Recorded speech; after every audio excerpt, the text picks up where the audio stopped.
식물을 전공하는 이 식물학자들조차도 관찰하기 어려운 그런 생명의 신비스러운 장면이 있는데요. 특별히 작년에 제주도 서귀포에서 이 대나무 꽃을 촬영한 그 화면, 그 사진과 기사를 제가 접한 적이 있습니다. 여러분, 대나무 꽃을 보셨나요? 대나무에도 꽃이 핍니다. 저는 어렸을 때 제주도 바다에서 낚시를 이렇게 아이들, 형들하고 하는데 대나무가 꼭 필요합니다. 대나무를 잘라다가 그것 가지고 낚시를 만들기도 하고 해서 대나무를 잘하는데 저도 꽃을 본 적은 없거든요. 그런데 이 대나무 꽃이 일생에 딱 한 번 핀다고 합니다.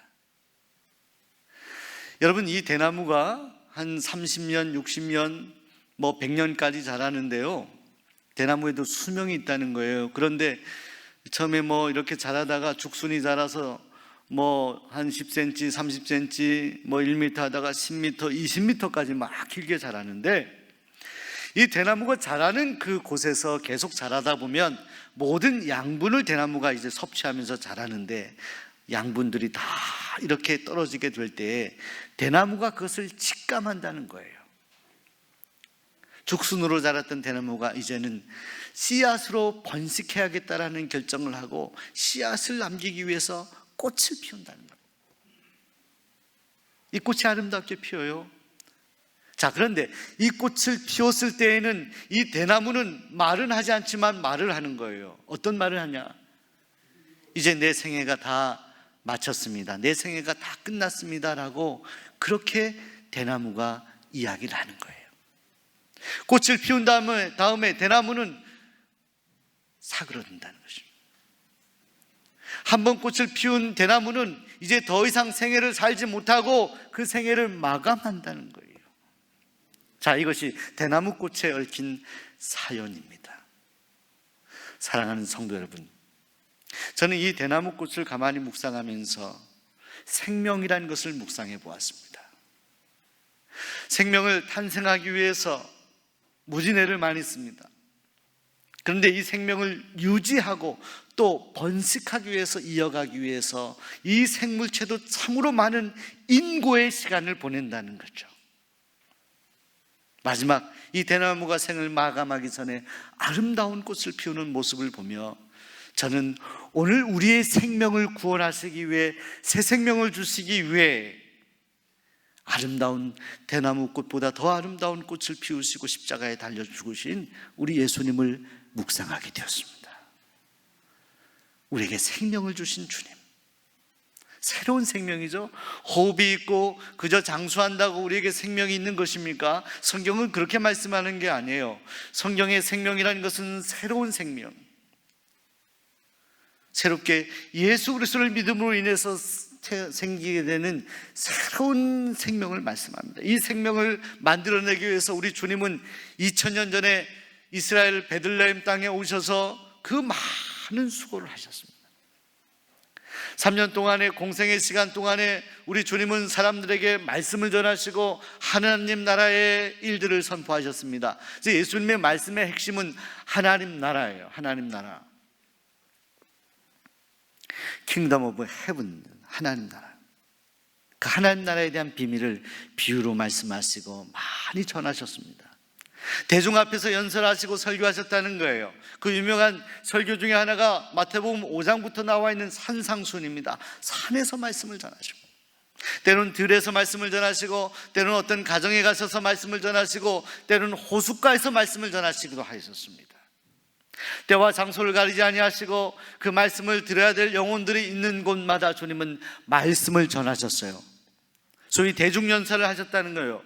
그런데 그렇게 다수를 대상으로 설교하셨을 뿐만이 아니라 주님은 다수를 대상으로 설교하였지만 항상 주님의 시선은 한 사람 한 사람에게 고정되어 있었습니다. 그리고 그들을 만나시기도 했습니다.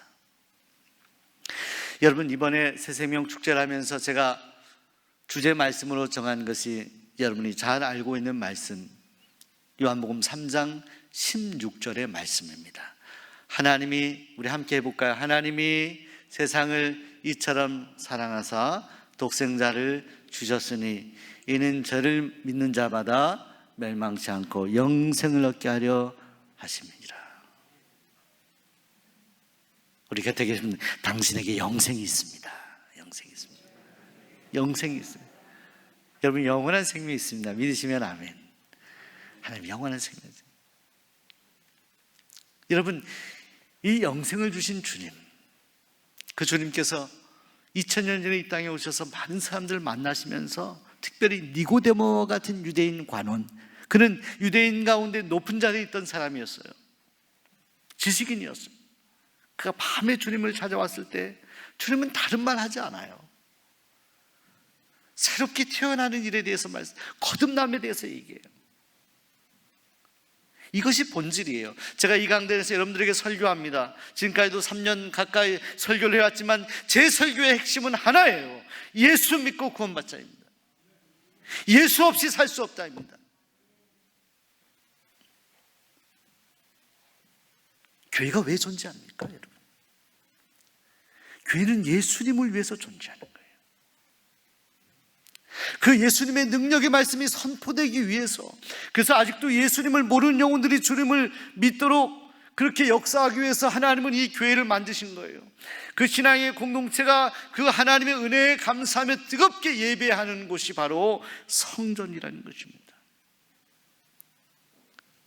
주님은 그래서 한 영혼 한 영혼을 만나시고 수고하셨어요.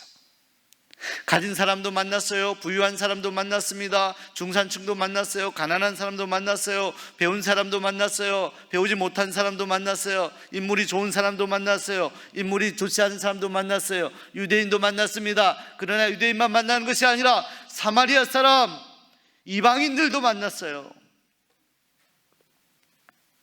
주님은 만남에 차별이 없었어요. 한 사람 한 사람. 오늘 성경 말씀은 그 증거를 보여줍니다. 주님이 만났던 또 한 사람. 성경에는 세리였다, 직업이 세리였던 레위라고 하는 사람을 주님은 만나셨다라고 성경이 말씀합니다. 어디에서 만났냐? 자, 이 장소가 중요합니다. 세관에 앉아있는 레위를 만나셨다. 니고데모처럼 예수님을 찾아온 사람이 아니라 이 레위는 주님이 그를 찾아갔어요. 찾아간 장소가 중요하다고 말씀드린 이유가 있습니다. 길에서 그냥 레위, 세리였던 레위를 만난 것이 아니었던 거예요. 주님은 목적을 가지고, 의도를 가지고 세관에 있던 레위를 만나시기 위해 그곳에 가셔서 그와 대화를 청하시게 됩니다. 여러분, 당시에요, 세리라는 것은 유대인들에게 아주 혐오스러웠던 사람들이었어요. 아주 싫어했던 사람. 여러분, 우리가 일제시대에 우리 수원 종로교회는 선각자들이, 또 애국자들이 신앙의 그런 마음으로 나라를 지키기 위해서 애국하였죠. 그런데 여러분, 일제시대에도 일본의 앞잡이라 그런 표현 하잖아요. 거기에 편승해서 살아간 그런 사람들이 있다, 이런 얘기 하지 않습니까?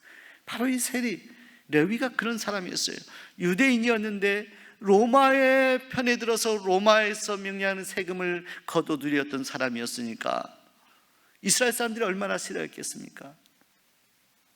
세관에 앉아 있었던 그 이스라엘 사람들이 싫어했던 이 레위를 주님은 찾아가셔서 만나셨다. 자, 만나서, 그런데 우리 주님이 대화를 청하셨는데 사실은 어쩌면 초면이었을 이 레위에게 주님은 이렇게 말씀을 하십니다. 그건 대화가 아니라 명령이었어요. 성경이 뭐라고 말씀합니까? 나를 따르라. 저는 간혹 우리 주님의 말씀을 들으면 어떤 때는 참 따뜻한 그런, 우리 여러분들 우리 교회 이제 비전관 옥상 이선경 정원 한번 가보시기 바랍니다.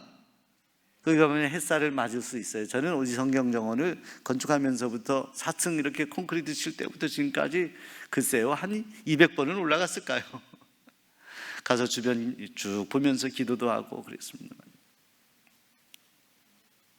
여러분, 그 레위, 이 세리였던 그 사람을 주님이 만나면서 따뜻하게 이렇게 한마디 이렇게 하면서 주님은 차차차차 대화를 거낸 것이 아니라 주님은 명령하시고 말씀하셨다. 나를 따르라. 이유가 없어요. 자, 이건 뭘 말하는 거예요? 이미 주님과 이 레위라는 사람과는 만나서 충분한 대화가 없었지만 이미 사전 교감이 있었다는 거예요. 성경에 나와 있지 않을지라도 충분히 주님과 어떤 교감할 수 있을 만한 요소가 있었다는 거죠. 레위에게 주님은 그래서 명령하는 거예요. 통했다는 거예요. 그렇게 권위 있게 말씀할 수 있었다는 거예요. 나를 따라와라 라고 말씀했을 때 오늘 레위가 어떤 선택을 합니까? 성경은 말씀합니다. 모든 것을 버려두고 예수님을 따라갔다. 버려두고 있습니다. 근데 여러분, 예수님의 제자들 이야기할 때 항상 성경은 모든 것을 버려두고는, 이게 사실 우리에게 모두에게 부담이 되죠. 사실 저와 여러분에게 버려야 될 것들이 많이 있잖아요. 주님을 따라가긴 따라가는데 성경대로 따라가는 자를 물으면 사실 우리는 그렇게 예라고 대답하기 어려워요. 예, 우리는 아직 버리지 못한 것들이 있는 채로 주님을 따라가는 것은 아닌가. 근데 레위는 아니에요. 주님이 따라오라 했을 때 넌 버려, 가진 거 버리고 따라와라고 말씀도 안 했어요. 나를 따라오라고만 말씀하셨는데 레위가 스스로 알아서 자신 납세를 한 거예요. 자기가 있는 것을 다 버리고 주님을 따라갔다 이렇게 말씀합니다. 왜 따라갔을까요? 왜? 그는 왜 자신의 것을 버렸을까요? 주님으로부터 은혜를 받았기 때문에. 사람이 가진 것에 대한 소유욕이 얼마나 강합니까? 그것보다 더 큰 것이 뭐예요?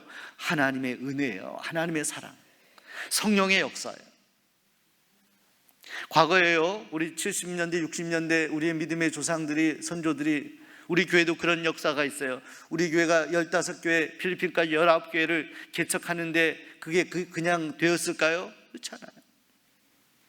우리 믿음의 선조들이 우리 교회뿐만이 아니라 다른 교회 설립될 때 금숟가락, 은숟가락까지 다 바쳐가면서 하나님의 나라를 확장시키자는 그런 믿음과 마음이 있었기 때문에, 헌신이 있었기 때문에 가능한 일이에요. 여러분, 레위는 자신의 있는 것을 버리고 주님을 따라갔다는, 집착하던 것을 버리고 주님을 따라갔다. 사실 우리가 짊어지고 있는 것이 많으면 주님을 따라가기가 무거워요. 행군할 때 등에 짐을 지고 있으면 얼마나 무겁습니까? 그걸 덜어놓고 가야 이렇게 마음껏 걸을 수 있잖아요. 사실은 우리가 주님이 제자가 되어 살아가는데 우리에게 거추장스럽고 무거운 것들이 아직 있다면 우리가 그것을 하나씩 떨궈내야 될 줄로 믿습니다. 레위는 그렇게 해서 주님을 따라갔다. 자, 기쁨으로 따라갔다, 감사함으로 따라갔다. 그 증거가 어디 있습니까? 오늘 성경에 보면 레위는 주님의 제자가 되어 주님을 따라가기로 결정한 이후에 그는 잔치를 벌입니다. 자기 집에서 사람들을 초청해요. 근데 오늘 성경 말씀에서 우리가 조금 주목해야 될 구절이 하나 있습니다. 오늘 뭐라고 말씀하는 줄 아십니까? 오늘 29절에 저가 베풀었던 잔치의 목적을 이렇게 소개하고 있습니다. 예수를 위하여 잔치를 베풀었다. 사랑하는 여러분, 이번에 새생명 축제는 잔치입니다. 새생명 잔치입니다. 근데 이 새생명 잔치의 목적이 어디 있습니까? 예수를 위한 잔치입니다. 우리 주님을 위한 잔치. 그 거룩하고 기쁜 잔치를 벌인 거예요. 사람을 초청했어요. 주변에 친구, 세리들도 왔을 겁니다. 많은 사람들이 그 잔치 자리에 참여해서 주님과 함께 더불어 아름답고 거룩한 그런 새 생명의 잔치를 벌이고 있었을 때였습니다. 참으로 놀라운 축제를 벌이고 있었을 때였습니다. 자, 그런데 이 일에 대해서 불편한 심기를 가진 존재들을 오늘 성경은 소개합니다. 바리새인, 사두개인들이었습니다. 그 잔치를 보면서 그 잔치를 벌였던 레위를 비판했을 뿐만 아니라 그들의 목적은 주님께 있었어요. 뭐라고 말합니까? 뭐라고 비난합니까? 왜 세리와 죄인들과 저렇게 먹고 마시느냐? 자, 여러분 가만히 생각해 보면요, 여러분 이 잔치를 누가 벌인 거죠? 레위가 벌였는데, 레위가 자기 돈 가지고 자기가 준비해서 벌인 잔치고, 초청하는 대상도, 여러분 생일 잔치한테 남들한테 물어서 여러분들 생일 초대자를 정하나요? 여러분 7순 8순 잔치할 때 다른 사람한테 물어보고 정하나요? 내가 초청하고 싶은 사람 초청하는 거죠. 레위는 당연히 마땅한 자기의 권리를 행사하면서 기쁨의 잔치를 우리 주님과 함께 벌이고 있는데, 그들은 말하는 거예요. 저 예수가 저 죄인들과 함께, 세리와 죄인들과 함께 잔치를 벌인다. 여러분, 당시에 세리는 죄인이고 죄인은 세리였어요. 그만큼 세리에 대한 인식이 좋지 않았고 그들을 죄인 취급하였고, 자, 이 세리였던 레위는 가장 비천하고 사람들에게 손가락질을 받았던 사람들을 초청했다는 거예요. 근데 이것이 주님의 뜻이었어요. 근데 그런 주님과 레위를 비난하는 그들에게 주님이 오늘 말씀하십니다. 선포하십니다. 짧은 비유의 말씀을 하시고 선포하십니다. 이렇게 말씀해요. 주님의 논리는 이거예요. 주님의 예화는 이거였어요. 건강한 사람에게는 의사가 필요 없는 것처럼, 환자에게 의사가 필요한 것처럼, 나는 건강하다고 생각하는 의인 때문에 이곳에 이 땅에 온 것이 아니라 나는 죄인을 불러 회개시키기 위해 왔다라고 말씀합니다. 여러분, 그 비난의 화살이 빗발치는 곳에서 주님은요 물러서지 않았어요. 주님은 온유하시고 자비하신 성품을 가지셨지만 진리의 말씀을 선포하는 데는 주님은 결코 타협하지 않으셨어요. 자, 제가 이렇게 설교합니다. 저는 여러분과 타협하지 않아요. 어떤 일에도. 목사는 성도들과 타협할 수 없어요. 이 강단은요 하나님 말씀을 전하는 곳이에요. 저는 여러분의 비위를 맞추지 않아요. 여러분이 즐거워하는 말씀을 하지 않아요. 하나님이 전하라고 하는 말씀을 전합니다. 이것이 저의 생명이에요. 이것은 저의 목숨 같은 거예요. 만약 제가 왜곡하면 저는 하나님으로부터 큰 징계를 받을 수밖에 없어요. 저희가 어떤 일이 생겨도 저는 하나님의 말씀을 왜곡할 수 없어요. 제 마음에 드는 양심 속에서 울리는 말씀 그대로를 전할 뿐이에요. 주님의 제자가 그래야 되는 거죠. 주님이 그러셨어요. 주님은 바리새인들이 왜 그렇게 죄인들하고 먹고 마시느냐 이렇게 비난하는 그들 앞에서 굽히지 않았어요. 내가 온 목적은 바로 당신들 같이 질병이 없고 건강하다고 생각하는 속은 죄로 썩어 문드러지고 있는데 겉으로는 건강한 척하는, 그래서 다른 사람을 비난하고 다른 사람을 멸시하는 바로 당신들 같은 사람들 때문이 아니라 당신들이 비난하고 조롱하는 바로 저들을 위해서 내가 온 거다라는 말씀. 당신들이 가지지 않은 것을 저들이 가졌기 때문에 나는 저들을 만날 수밖에 없다라는 거예요. 당시 세리와 죄인들의 고백이 무엇입니까? 나는 죄인입니다. 하나님, 저는 죽을 수밖에 없는 죄인입니다. 저는 부족합니다. 저는 연약합니다. 저는 주님의 은혜가 없이는 한시도 살아갈 수가 없습니다. 고개 떨구는 거예요. 당시 바리새인들은 뭐예요? 고개 뻣뻣이 드는 거예요. 당당하다는 거예요. 잘났다는 거예요. 그들이 보기엔 그래요. 사람들이 보기엔 그래요. 그런데 그렇지 않아요. 하나님이 보기에는 저들은 더 큰 죄악 가운데 있는 사람들. 그들이 구원받을 수 있는 길은 하나밖에 없어요. 회심하는 거예요. 회개하는 거예요. 목이 고든 백성들이 하나님께 구원받을 수 있는 길은 엎드려서 하나님을 인정하는 것밖에 없는데, 오히려 긍휼한 하나님이 긍휼을 베푸실 영혼들을 비난하잖아요. 주님은 분명하게 이 땅에 오신 목적을 말씀했어요. 나는 바로 죄인들 때문에 왔다.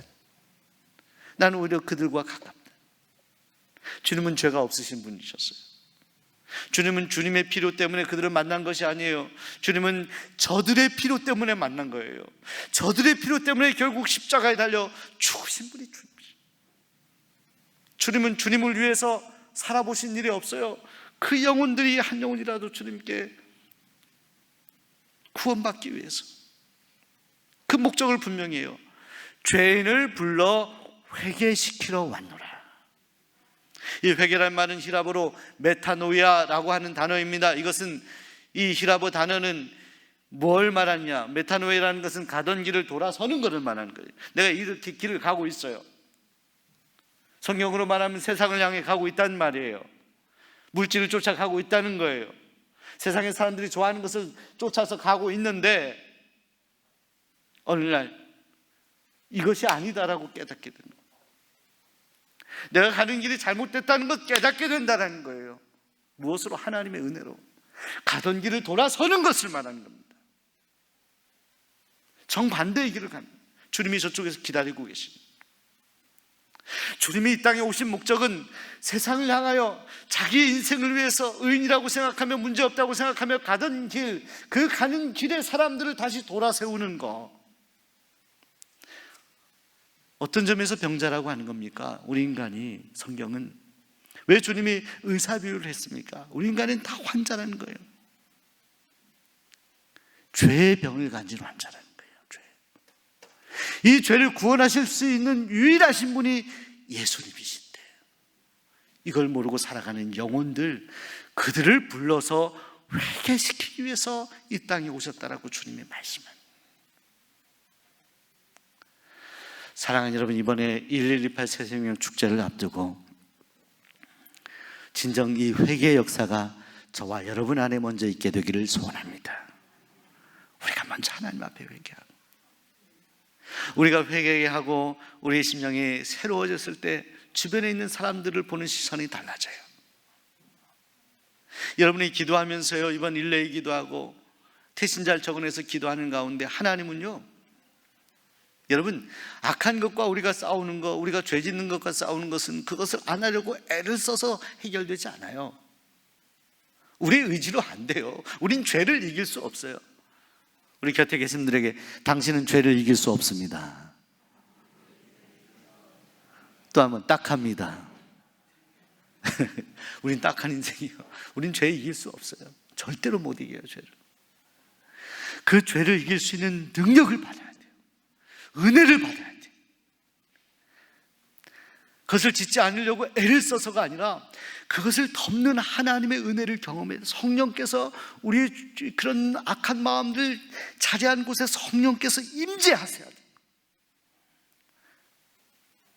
우리의 심령을 무엇으로 채우느냐의 싸움이에요. 우리의 심령을 세상 것으로 채우게 되면 우리는 완전히 이 온통 몸이 다 번져서 세상 사람이 돼버리는 거예요. 많아요, 여러분들. 코로나 시대도 그런 유혹이 있어요. 우리가 예수님 믿는 것 같으면서도 코로나다 뭐다. 여러분, 코로나라고 말하는 순간순간 여러분 예수님을 붙잡고 얼마나 기도했습니까? 코로나는 말을 참 많이 했는데 예수님 말을 얼마나 많이 했어요? 뭐 때문에? 코로나 때문에? 뭐 때문에? 주님은 들으시죠? 너희가 코로나 때문에 나를 잊냐? 코로나가 생명을 살리고 죽일 수 있다고 생각하냐? 왜 주제가 코로나가 되어버렸냐? 그 코로나를 능히 이기시고 그것을 하염없이 덮으실 수 있는 주님이 계신데 코로나를 경험하면서 예수를 말해야지, 지저스 크라이스트를 높여야지, 십자가를 얘기해야지. 왜 코로나에 쌓여 살아가고 있는지. 사랑하는 여러분, 이번 가을에 우리가 다시 한번 저와 여러분이 하나님 앞에 진중하게 엎드려 기도하며 새롭게 도전받기를 소원합니다. 그리고 주님 이 땅에 오신 목적을 다시 한번 상고할 수 있길 바랍니다. 죄인을 불러 회개시키러 왔노라. 여러분, 우리의 마음을 주님 앞에 온전히 향하고 또 그 길을 가는 가운데 주님이 우리와 함께 계심을 믿고 뒤처져서 아직 쫓아오지 못하는 영혼들을 넉넉히 바라보며 그들을 향하여 간절한 기도를 드리고 전도할 수 있는 그런 계절이 될 수 있기를 소원합니다. 여러분, 19세기와 20세기에 걸쳐 활동한 영국의 수학자요 철학자였던 알프레드 화이트헤드라는 사람이 있습니다. 저는 신학을 공부했지만 이 알프레드 화이트헤드의 사상을 대략적으로 알고 있습니다. 그분은 아주 수학자로 머리가 명석한데, 그래서 케임브리지 대학에서 공부를 했는데요, 워낙 유명하고 대단한 분이어서 하버드 대학 교수로 초빙을 받아 하버드 대학에서 후진을 양성했어요. 근데 그는 수학으로 시작해서 철학적인데 더 깊이를 더하게 됩니다. 그의 철학은 관계 철학인데요, 관계 철학. 이것은 뭐냐? 어떤 존재를 그저 독립적으로 보는 게 아니라 어떤 존재는 관계를 맺고 지내고 발전한다는 거예요. 자, 그래서 우리가 이 관계 철학이라고 말하는 이 화이트헤드의 영향을 받아서 신학이 태동이 되었었는데, 제가 미국 유학할 때 유명했던 그런 신학의 조류가 있었어요. 그것은 프로세스 티올로지, 과정신학이었습니다. 제가 클레어몬트 신학교에서 이 과정철학의 아주 대가였던 교수님들이 계셨습니다. 요즘 존 카비라고 하는 신학자가 이 관계 신학을 정리해서, 이 대부분 우리 이 관계 신학을 평생을 바친 신학자들이 많이 생기게 됐는데, 이것의 뿌리가 바로 알프레드 화이트헤드. 그런데 그가 예수님을 믿던 사람이었는데, 그 똑똑한 그 철학자 수학자가 젊은 날에 예수님을 놓쳐버린 일이 있었어요. 믿음을 잃어버렸던 거죠. 그리고 인생이 흘러 노년이 됩니다. 인생의 겨울이 왔을 때, 한 번은 쌀쌀한 겨울에 눈이 많이 내리는데 거리를 걷고 있는데요, 구덩이에 어떤 할머니가 빠져있는 것을 보게 됩니다. 이것이 아주 유명한 일화입니다. 할머니가 빠져서 허덕이는 걸 보고 가서 얼른 할머니를 구합니다. 자, 그때 그 할머니가 이 화이트헤드를 가만히 보더니 고맙다고 하면서 이렇게 질문하는 겁니다. 우리 선생님 교회 어디 다니십니까? 교회 어디 다니십니까? 화이트헤드는 신앙을 잃어버리고 교회를 다니지 않았었거든요. 이래서 교회를 다니고 있지는 않습니다 라고 했을 때, 그때 이 어르신이요, 이 화이트헤드에게 호통을 치는 거예요. 당신 지금도 예수 안 믿고 교회를 다니지 않으면서 만약에 이 겨울에 나같이 이렇게 구덩이에 빠지면 어떻게 하려고 그러냐. 예수 믿지 않은 채로, 교회에 다니지도 않은 채로 이렇게 생명을 마감하면 당신 어떻게 하려고 교회를 안 다니냐고. 이제라도 예수 믿으라고. 그때 화이트헤드가 큰 도전을 받습니다. 그리고 이어서 그 할머니가 하는 말이, 나는 이 구덩이에 빠져서 꼼짝없이 이거 큰일 나게 생겼다, 누가 지나가지 않으면 나는 여기에서 잘못되게 생겼다라고 생각하는 순간에도 나는 하나님을 여전히 찬송하였고, 나는 여전히 나를 향해서 말씀하신 주님의 말씀을 상고하고 있었노라고 이야기합니다. 자, 여러분, 저는 이 일화를 통해서 한 가지 깨달은 것이 있습니다. 아무리 할머니처럼 이제 당장 목숨이 위협을 당하는 상황, 비천하고 힘든 사면초가의 상황 속에서도 하나님의 진리 가운데 있는 사람은 그 진리를 선포하지 못할 만큼 비참하지 않다라는 거예요. 이해되시나요? 우리 심장에 예수가 있다면, 나의 삶의 중심에 예수가 있다면, 우리는 겨울철에 눈 구덩이에 빠졌어도 여전히 하나님을 찬송할 수 있다는 거예요. 그 주님을 찬양하며 그 주님을 선포할 수 있고 전할 수 있다는 거예요. 아무리 위대한 철학자, 수학자라 하더라도 예수를 온전히 믿지 못하면 그 인생은 불행하다는 거예요. 자, 여러분, 이번에 1118 새생명 축제를 앞두며 오늘 우리는 이 알프레드 화이트헤드를 이 예화를 통해 주시는 메시지를 기억해야 될 겁니다. 지금 코로나 시대에 눈발이 내리는 그런 겨울철에 미끄러져서 구덩이에 빠진 사람처럼 무기력하게 낙심하며 우울하며 지내고 있는 많은 사람들이 있어요.